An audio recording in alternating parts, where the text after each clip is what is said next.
درود بیننده های بسیار عزیز تلویزیون سفینه. اینک برنامه عالی هست، مهمان خاندان شما. در مهمانی برنامه امروزه ما حضور دارند مادری بسیار عزیز و گرامی قدر، بانویی که با هنر و صنعت والایش سرحدها را عبور نموده است، بانویی که او را همیشه تاجیکانه میبینیم، بانویی که واقعا عالیه زندگی است، هنرمند مردمی تاجیکستان، دارنده جایزه به نام استاد ابو عبدالله رودکی، استاد صنعت تاجیک، فلکسرای بی همتا گلچهره صادقова.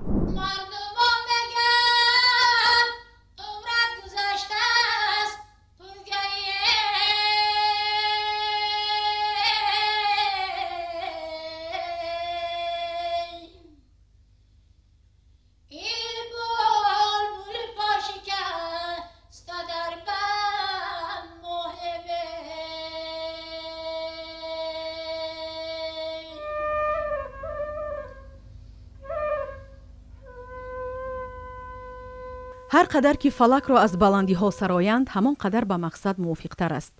گلچهره صادقова نیز زاده و پرورده دامان کوههای گردونساز. بلند فلک زدن او نیز محصول روزگاری این بلندی هاست. دهه یالی ناحیه شمس‌الدین شاهین حلقه‌بین پشته ها در سر یاله جایگیر است و معنی دهه سری بلندی را دارد. این گونه دهه ها را کوهستانیان عادتاً ده بلند میگویند. چون در این موضع باز همین گونه یک دهه دیگر با نام ده بلند ارزی هستی می کند، این روستای زیبای سر یاله را مختصر یال گفتند.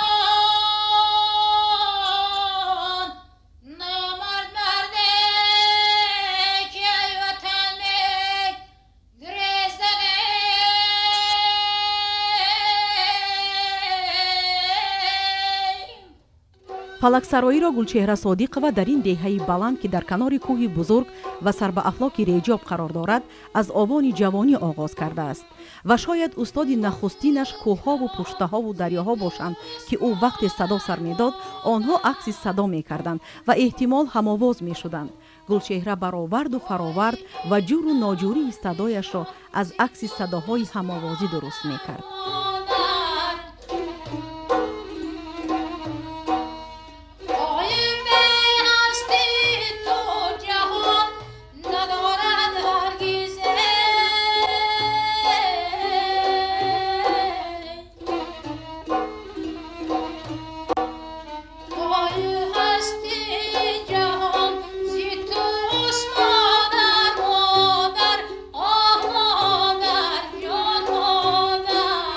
گلچهره صادقова فلکسرای حقیقی در برابر هنر بالا و آواز مرغوله‌دار و لحن بلبلسان داشتن باز از اسرار فلک واقفند و رازکشای فلک می باشند. هنگام گوش کردن سرودهای فلک در اجرای گلچهره صادقова محض ویژگی‌های صنعت فلک و صدای ناتکرار گلچهره توجه مردم را به خود می کشد و مردم نیز تسکین دل خود را از آن دریافتند که اکثر از این صنعت برخوردارند.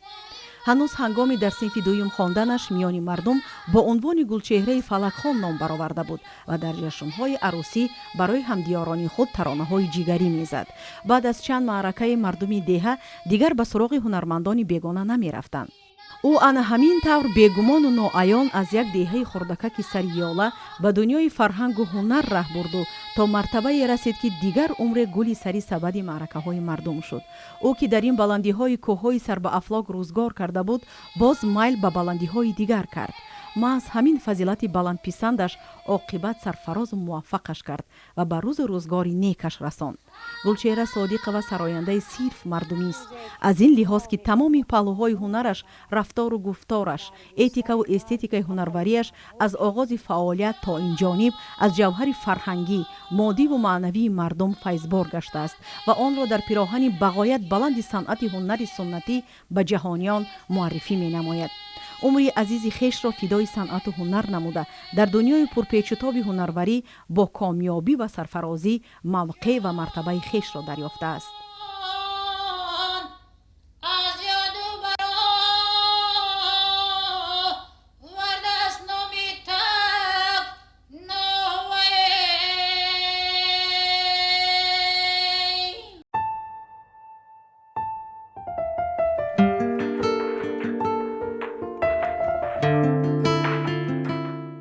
مادر عزیز، بانوی بسیار عزیز و گرامی، شما رو خوش آمدید میگویم به برنامه. تشکری زیاد که آمدید، دعوت ما رو پذیرفتید. رحمت سلام، رحمت سلام.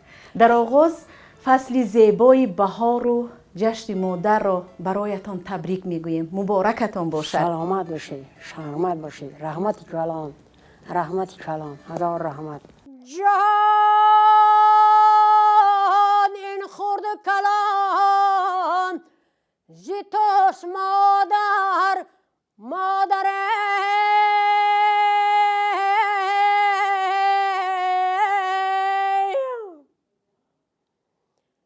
جان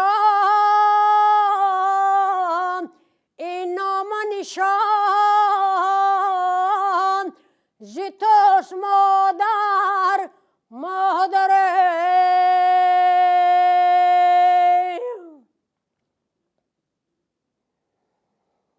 به هستی تا جهان ندارد هرگز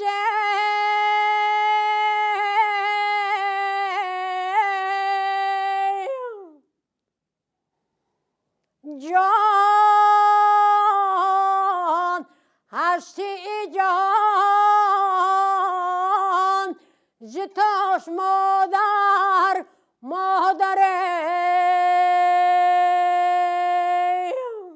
سلامت باشید. تشکر زیاد مادری عزیز.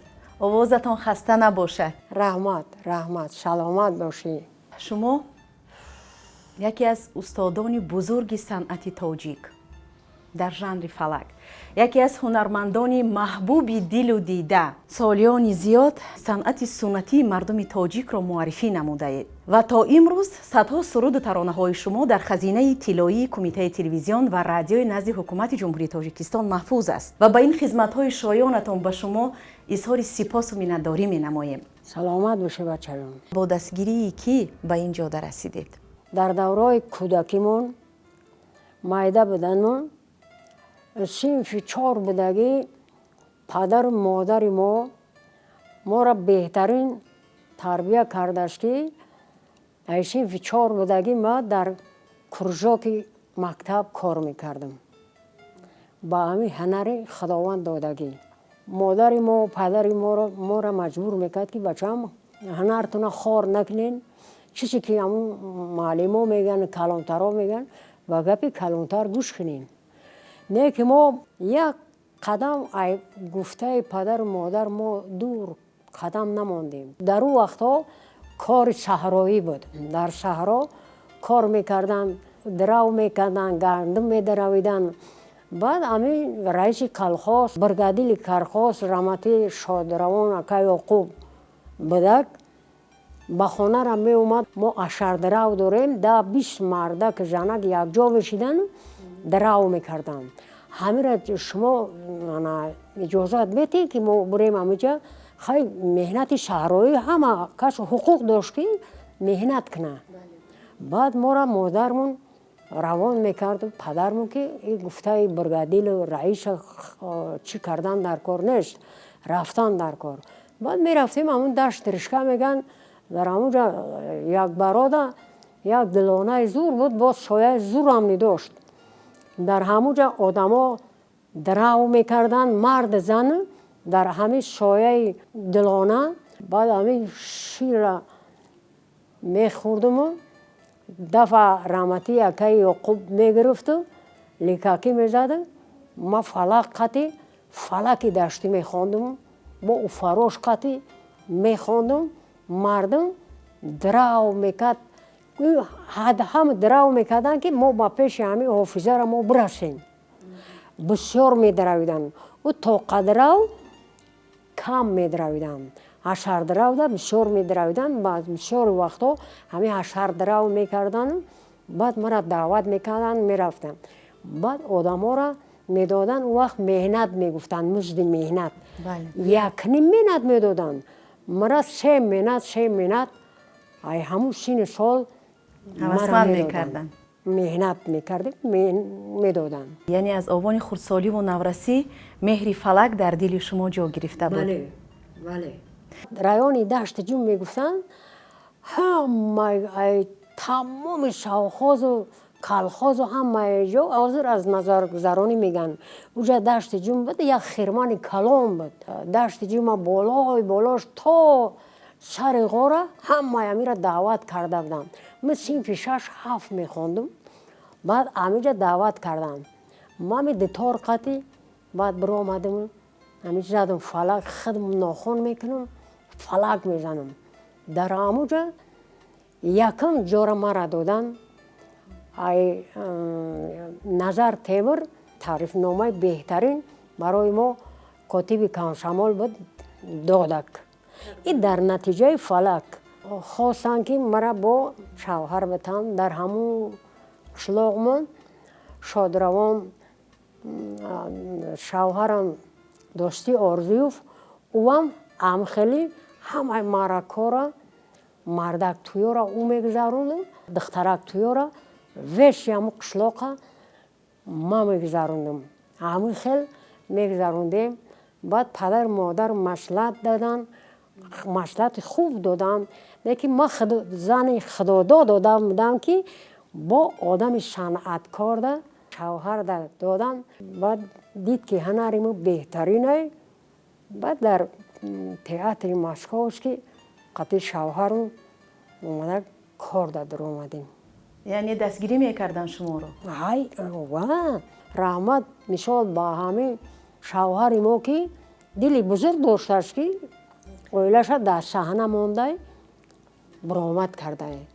نیکی همین مردی بزرگ بوده که با خیلی اویله صنعتکار داشته یک دیگر فهمی کردیم خداوند به همین مرتبه ما را رساند. یعنی با محبت اویله برپا کردیم؟ اویله برپا کردیم. قطعی شوهرم هم خیلی مصلحت ها کردیم. فرزند صالح بتا رنگ خودمون واری نم خیلی صنعتکار شوند. ما را که پدر مادر دستگیری کرد این قرار صنعتکار یک دیگر داد. ما هم فرزند نام باید که صنعتکار شوند در بین ما مثال همین پر بال ما شود که مادر عزیز شما صاحب 6 فرزند هستید. 5 پسر و 1 دختر نازنین دارید. بله. و امروز ما بسیار خوب میدانیم فرزندان شما رو بسیار خوب میشناسیم محمد علی و محمد ولی که نوازندگان خوبی ساز غیجک هستند. هنرنمایی خوب میکنند. این میراث از پدر با آنها باقی گذاشته شده است. آنها دخترمون نه که خانه‌نشینه 5 تا فرزند 1 تا دختر 5 فرزند همش صنعتکاره 5 پسر با فرزندامون همش که با صنعت مایل دارن همش صنعتکار در همه چیزایی که پدراشون خوندن امی را خوندگی بود کردگیند. خود ما شکرونه میکنیم که اینا فرزندای ما در کتف ما شدن.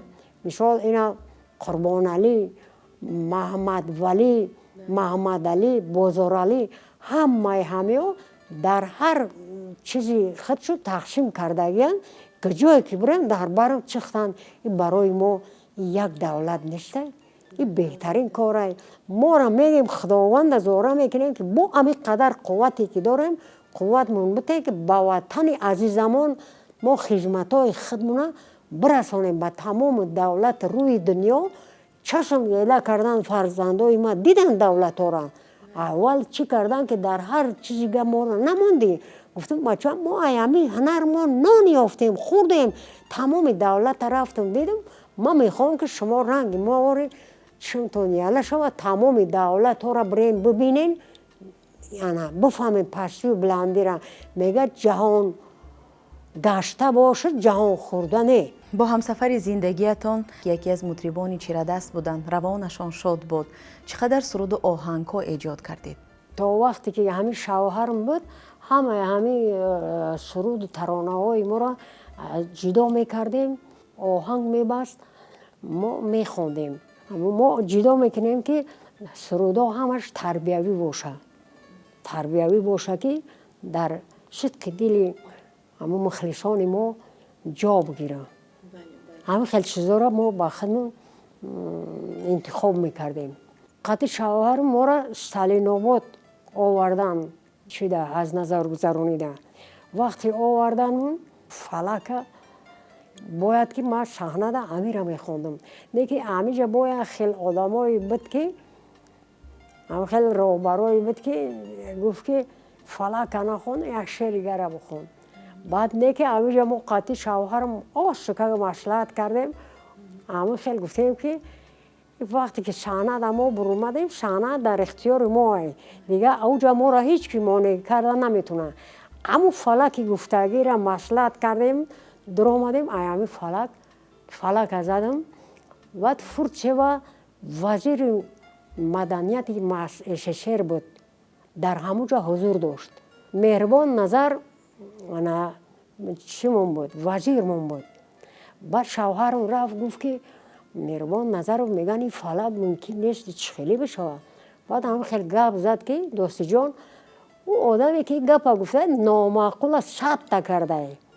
ای فلک سر میکنه مهربان نظر همین خیلی توصیه داد ما را فلک زده بعد دیپلم درجه یکم ایامی وزیر مدنیت SSR خدمت ما را دادن. سلامت باشید مادر عزیز از همسفر زندگی خود با محبت بسیار سخن گفتید روحشان شاد بود کدام گفته هایشان کدام خصلت هایشان بیشتر به شما معقول بود خیلی باورگی در اومده او باورگی ما در اومد یک دیگر فهمی او یک دیگر فهمی که باشه دیگه هزار آدم همی با کدام کجی و کریجی که بود رو همین سال همی کار جغل کنه کرده نمیتونه همین خیلی ما اومده به همین درجه اومده رسیدیم که در حین جوانی حین همین خیلی غرور مهنت کردگیمون این شوهر ما شاد روان ای دنیا گذشتی ما 40 ساله بودیم روحشان شاد بود شوهر ما 50 10 سال گویا که نمی دنیا در سر ما چپا گشتی 6 تا فرزند در پیش ما موند ما 10 سال کار دا نبرومدم در صحنه نبرومدم برای همین دیگر خیلی با فکر کردیم یک چی کردیم که این فرزندا را با تربیت کردم اما بعد اینا در وقت شوهرم مثال یک نمال قدیمی و نامونه بستیم بعد شوهرم با 2 نمال در میانم بستم هم رول هم چی پدر اجرا کردم هم مادر که یورا باید خانوندن در کار پشوندن در کار خانوندن در کار زن دادن در کار یورا تربیت کردن در کار برای همین بعد 2 سال بعد ما کار در اومدم در کمپلکس شتل اونجا به سرم اومدن در اونجا رفتم کار در اومدم انا کار در اومدم به همین کار گیر شدم یک ما کار کردم که یک هندوستان چی اومد دعوتنامه تکلیف میکردن انا که 45 روز در هندوستان 6 تا ولایت هندوستان گشتیم هنرنمایی کردیم وقتی که ما رفتیم در همین انسان راست گفت در یک بلندی برآوردن همین ساله بستن سرمونده ساله دراز یک لباس متریال ساله بستن گفتیم ما رو چیکار میکنه چی گپه چه خیلیه این ساله برای همین بستن که برای گرمی همین روز بعد ایو طرف فیل موندگی بود فیل هندوستان سوار شدیم تاج محل زیارت تاج محل اون شافیرش یک همین هندی بود دستش یک طریق چوب بود وقتی گوش همین فیل ده هم طریق اکوگه شافیرش همون برد رسوندم بلندی ده همین 40 هجرای در اون مدرونی همون تاج محل گشتیم دیدیم بعد تماشای هجرای همین پاچانشین بعد مایده جا کلاپاروی با خمیده اومدیم که صورتامون دادمون این در خاطر مونن که من یک زن مثال دهاتی مهنت مشقت قطعی به این درجه ما اومدیم رسیدیم بله مادر عزیز واقعا شما یکی از استادان بزرگی صنعت تاجیک در ژانر فلک هستید. با شرافت استقلالیت دولتی و با تشبث بی‌واسطه پیشوای معظم ملت سال 2001 به انسامبل فلک مقام دولتی داده شد و از سال 2007 این جانب 10 اکتبر همساله در مملکت روز فلک تجلیل کرده می شود. 15 دکبر سال 2021 باشد در شهر پاریژ فرانسه فلک به فهرست میراث فرهنگی غیرمادی بشریت در یونسکو شامل شد، یعنی فلک جهانی شد. نظر شما چگونه است؟ همین را گفتنی هستیم که جناب عالی این فلک جهانی کرد. بله بله. رحمت، هزاران رحمت به این میگیم که خیلی فلک بده کم بده. فلک هم نمیدونستن که فلک چی بود. در وقتی که فلک میزیم در همون دیه و همونجا فلک خون 3-4 نفر میگفتن بدنم نیکی این خیلی نبوده، این خیلی که عذر شده. یعنی سر ما در آسمان رسید که فلک ما جهانی شد. همه این نگاه که عذر در هر یک جا این چندین فلک خون برآمدگی. این بهترین کار نیسته. این جهان شد. 10 کرتگوشت ما گرفتیم برای فلک جهانی کردن رهبر دولت همون. هزاران رحمت، هزاران رحمت. با این همه چند قوت نگرفتم. یک قوت نگرفتم شما میام در اینجا در قصین سال با فلک میزنم. بله همون قوتی، همون بزرگی، همون مرد بزرگی که با قوت گرفتیم. تشکر زیاد. سلامت باشید. در حقیقت باعث افتخار و سرفرازی است برای ملت تاجیک، چون فلک تاجیک امروز جهانی شد. بله. با آن جوانانی که کسب شما را، پیشه شما را انتخاب کردند چی گفتنی دارید همچون استاد صنعت بزرگ تاجیک؟ ما همین را گفتنی هستم که همه آدمانی که در همین صنعت پا ماندن قدم میگذارن موضوع ها را جدا کنن که موضوع های تاثیرناک باشه که در دل خلق جا بگیره. موضوع های وطن دوستی و میهن پرستی باشه. آدم دوستی، همین وطن دوستی که باشه و رفتی موضوع وطن زد فلک نمیفورش، میفورش. کار دوست بدارم. در کدام متخصصی که باشه کار که دوست داشتی خداوند خارت نمیکنه. با همین مرتبه میرسی. باید امرو مستحکم بقپه و عشق که دل کار کنه.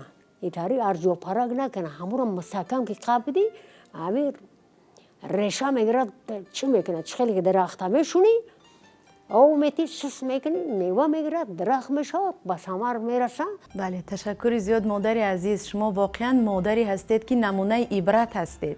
هر یک آدم باشه فکر فرزند چه بکنه که فرزند اول فکر فرزند چه کنه که کردک تربیه بته، بیهوده‌گردی نکنه، بیجاگردی نکنه، کتاب بخونه.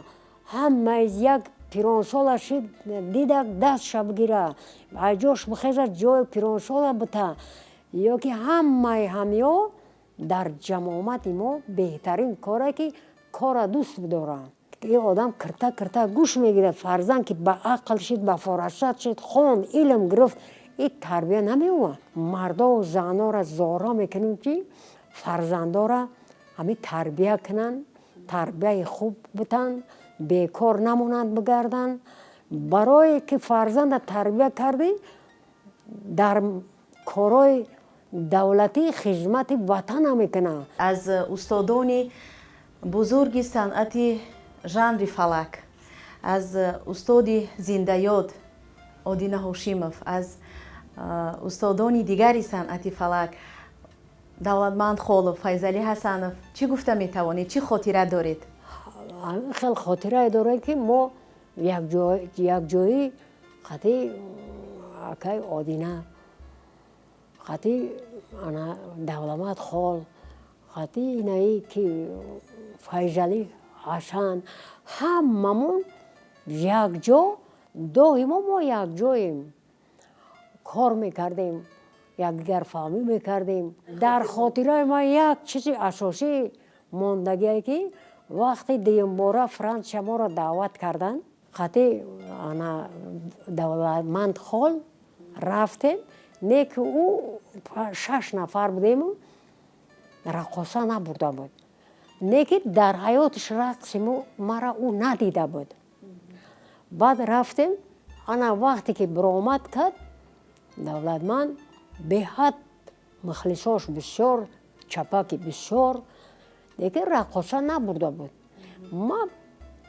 به خواطر ای پس صحنه همه خیلی پوشیدگی майда همتری چینده همه خلق مرا دیده که قرصک میزنن این دولت خیال کرد که برای خوندن یکی مرا که گشت نگاه کرد حیرت دماند و دیگه جای گفزنی نیست ما 1 4 چرخ زدم و خم میدم تاده بعد ایامو دخترکوی امو زد یک شاگرد و صحنه را برآوردم رقص در آوردم بعد کنسرت بود کردن بعد میگه اپای گلچهره ما شما را در یگون جو ما رقص شما را ندیدم هیچ خیلیه که یک باره شما برویم گفتم این رقصی وطن دوستی بود و انا چی بود که باید ما هنر خودمونه ای تاجیکستانی عزیز نشان بدهیم که چی خیلی است امیو ای خاطره ما نمیبرویند. به سفرهای هنری می رفتید توجه خارجیان بیشتر به لباس ملی بود با زر و زیور ملی تاجیکانه چون ما شما رو همیشه با لباس ملی تاجیکانه میبینیم در صحنه در زندگی با لباس ملی نگاه میکن این همه جمالکامونه و این همه موامونه و با همه خیلی نگاه میکن عجایبات میغلطید در نزد و وقتی که همه فرانسه یکم سفر من قطعی نور تبارف وزیرمون بود قطعی امور رفته بودیم ما بدلم میگم ای خدا ای ما فلک تاجیکی میدانم ای کجا فلک بدلم میگم دای تاری نمیگم ای کجا بعد کنسرت بود میشود بعد مردم باید که ببروی برو کو بعد انا نور تبارف فیروت میکنه که ما ای فلک سیر نکردیم هیچ خیلی کنیم بعد مرا فیروت کرد نور تبارف اپا گلچهره جبیو اوی مردم نمیبروی میگه ای چکار کنیم میگه ما سیر نکردیم خیلی گفتم وقتی سیر نکن با میزنمشون 2 فلکیگه 4 فلکیگه بعد توکلشون با خدا بعد هم خیلی فلکی داشتیم میزنمشون بعد برامدن میروند همه خاطره ها میمونند در ما.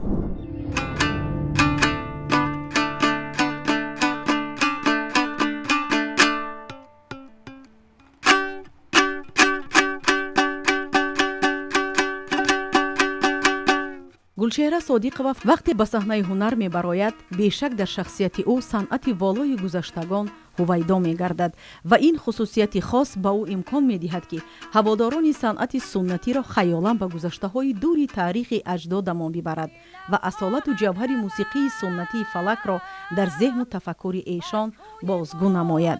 این گونه استعداد را نه هر هنرمند دارد ولی گلچهره چطوری که از نامش برمی آید صنعت اصیل تاجیکانه را به شنوندگان و بینندگان باز می کند.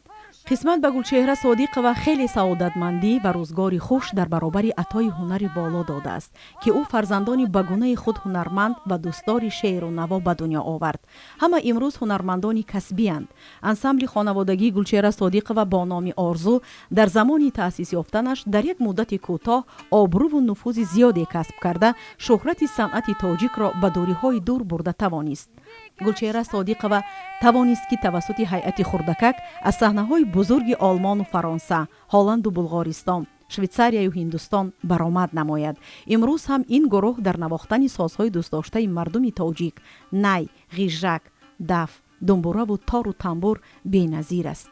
امروز آنها خیلی هنرمندانه و کسبی می نوازند و مادر بزرگوارشان زیر این نوازش فرزندان بسا هنرمندانه و کسبی می سراید. مگر سعادت از این زیاد بوده می تواند که مادر می سراید و فرزندان می نوازند ولی گمان می کنم که سعادت از این هم بیشتری را خلق صاحب است که چنین هنرمندان را سبز کرده است. جان فریاد که امر ما مکمل نشده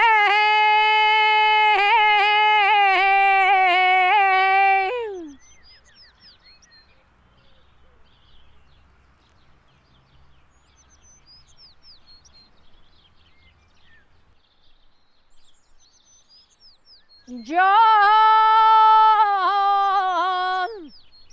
سرشته عمر به دست مادر میشیده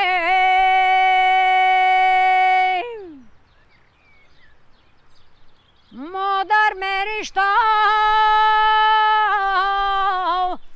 تناب عمرم میداده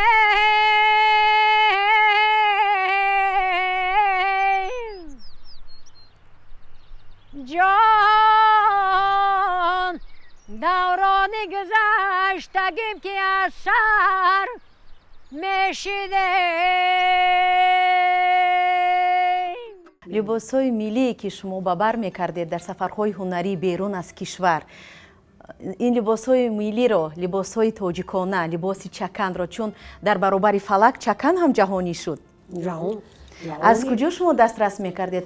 کی به شما تیار می‌کرد؟ کی به شما تحفه می‌کردن یا تقدیم می‌کردن یا خودتان؟ در سین سالی که گفتم که آمدیم در همین چی قطع شوهرم اومدیم که استالین آباد. بله. شوهر ما همین جهان گشته که بود میفهمید گانا و گشور هم همین چیزا را خشتامن مرا داد هم همین را.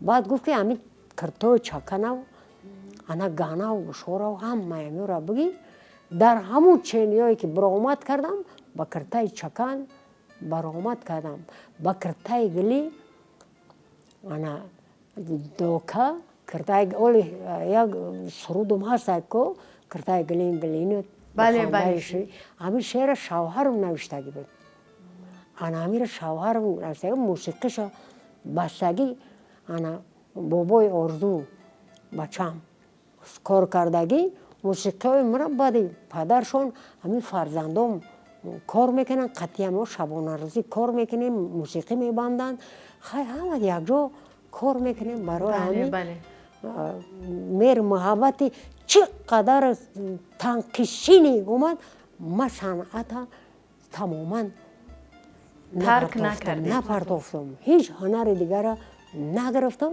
همین را گرفتم بعد این وزیر فرزندای ما میگن رحمت مادر که ما چشمی ما علش دولت با دولت میگردن کو این بهترین چیزایی این بهترین چیزایی شما که یکی از چهره‌های شناخته صنعت تاجیک هستید وقتی به سیر و گشت به تماشای شهر میبرایید توجه مخلصان چگونه‌اند؟ بچه جان بسیار کارا همین میگذره که نه خواهر ما همین خبرگیری رفتم اوجا گشتم همین میگون تاکسی در شورشم یک مرده که بوش والای همتری هم خیلی کش یک نگاه کرد بعد همراش پرسید که همین کلچره صادق نیست بعد میگو بعد که آوا ما جیبو شدیدم بعد گپ شنیدم اومدم ترا میدان اومدم گفتم ای برادر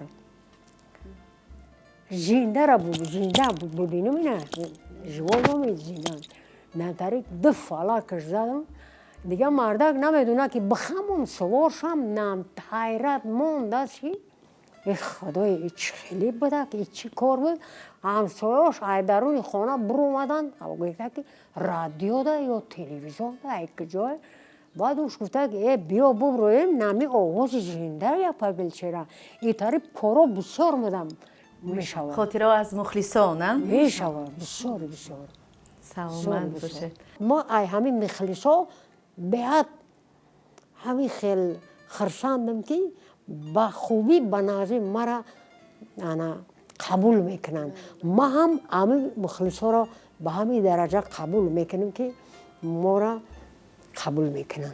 مادر عزیز در انتهای برنامه با بیننده های عزیز تلویزیون سفینه با بانوان با مادران تاجیک با کل مردم شریف تاجیکستان یک دعای مادرانه میدادید یک دعای سبز پاک پروردگار همین مادران عزیز بانوان عزیز فرزندان عزیز کلی مادرانه کلی پدرانه تن سیاد دل خوشوقت وقت خوش عمر دراز عمر با برکت فیض برکت در خانه‌دارشون در کسب و کارشون عطا کنه دوستاشون تار سر کنه دشمناشون زیر پا کنه چی مراد مقصد آرزویی که دارن پروردگار به همه مراد و مقصد برسانشان حواس آرمانشون ببینن. تشکر زیاد مادر عزیز. باری دیگر خوش آمدید به برنامه اولیها. قدم های شما نوری دیده تاج سر. میگذار همیشه چنین زیبا و دیدنی باشید. همیشه سلامت باشید، سربلند باشید، دائما سایبان سر فرزندان باشید، دائما در حلقه نزدیکان و پیوندان باشید، چون برای مادر بهترین دولت این در حلقه نزدیکان و پیوندان و فرزندان بودن است. همیشه سایبان سر فرزندان باشید. باری دیگر مادر عزیز خوش آمدید به برنامه اولیها. تشکر زیاد. هزاران رحمت. سلامت باشید. بیننده های عزیز، اینجا رسیدیم به فرجام برنامه اولیها. یادآور می شویم که مهمان امروزه برنامه ما بودند مادر عزیز و گرامی قدر، استاد صنعت تاجیک در ژانر فلک، هنرپیشه مردمی جمهوری تاجیکستان، دارنده جایزه به نام ابو عبدالله رودکی، استاد صنعت فلکسرای به همتا گلچهره صادقова. خیر عزیزان دل و دیده، تا دیدار آینده صحتمند و پیروز باشید.